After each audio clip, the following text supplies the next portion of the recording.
Достар, сіздермен бірге қазақ тіліндегі спорт жайлы YouTube арна ERA-X. Видео ұнаса, видеоға лайк басып, арнаға тіркеліп қойыңыздар. Ал біз бастаймыз.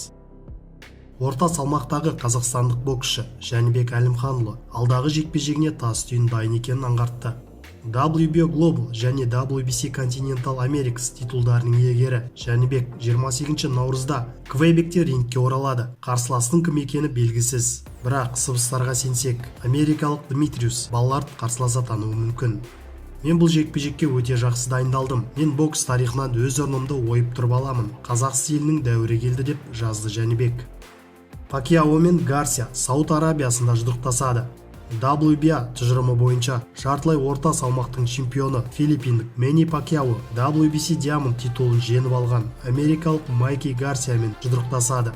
Дазн Пакьяо мен Гарсия арасында жекпе-жек ұйымдастырғысы келеді.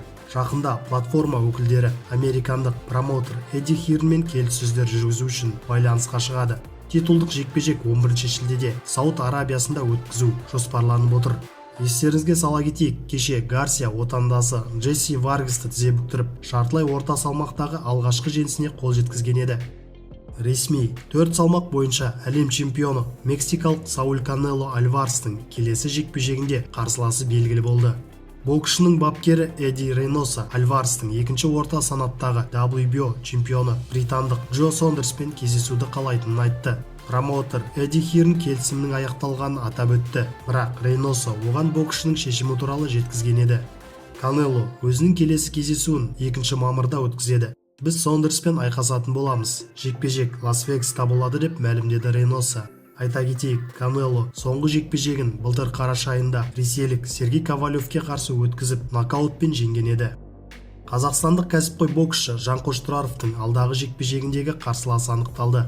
Бірінші жартылай орта салмақта WBO Intercontinental белбеуінің иегері 28 наурыз күні Алматы қаласында өтетін Наурыз Fight Night турнирінде шаршы алаңға шығады. BoxRec басылымының ақпаратынша 27 жастағы панамалық боксшы Александр Дюранмен қолға түйістіреді. Панамалық боксшы бірінші орта салмақта IBF Latino чемпионы. Сондай-ақ Александр Дюран осы салмақта IBA тұжырымының чемпионы болған. Қазіргі уақытта Жанқош Тұраров, Искандер Харсан және Али Балоев Лас-Вегастағы кіші Флойд Мейвезердің залында жаттығып жатыр. Спортшылар бұл оқу-жаттығу жиынында олардың тәлімгері Сағатбек Мұсахановпен бірге дайындалуда. Тұраров, Балоев және Харсанның ақштағы жаттығуы наурыз айының соңына дейін жалғасады.